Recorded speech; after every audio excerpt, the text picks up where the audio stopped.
বাংলাদেশের ৩ জঙ্গি আপনার উপরে হামলা চালাতে পারে। আমি এর ব্যাপারে কিছু বলবো না।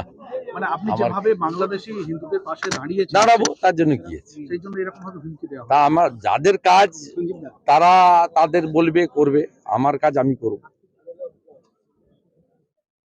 পাসপোর্ট আক্রমণ করেছে, তৃণমূল আক্রমণ করেছে, এখন জঙ্গিরা করতে চাইছে। আগে জনগণ প্রোটেকশন দিয়েছে, এখন জনগণ প্রোটেকশন দিয়ে পান দত্তপুর থেকে ভোররাতে পাকড়াও হয়েছে।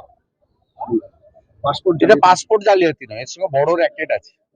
সীমান্ত দিয়ে পার করাচ্ছে, পাসপোর্ট করে দিচ্ছে, আধার কার্ড করে দিচ্ছে, ভোটার এপিক কার্ড করে দিচ্ছে। এটার বড় শুধু পাসপোর্ট নয়, এর ব্যাপ্তি অনেক বড়।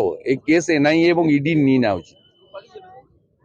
তৃণমূলের সাথে সাথে শুভেচ্ছা জানাই আজকে সনাতন সংস্কৃতি অনুযায়ী হিন্দুদের আজকে আমরা যে বৃক্ষকে দেবী হিসেবে পূজা করি, তুলসী দেবী, আজকে তুলসী পূজন দিবস। আমরা তুলসী মাতাকে প্রণাম করে তুলসী বৃক্ষে পুষ্পার্ঘ্য দিয়ে তুলসী বৃক্ষে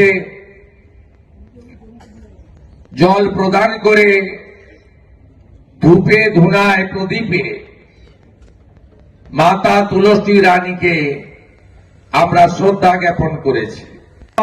রাজনৈতিক দল করি,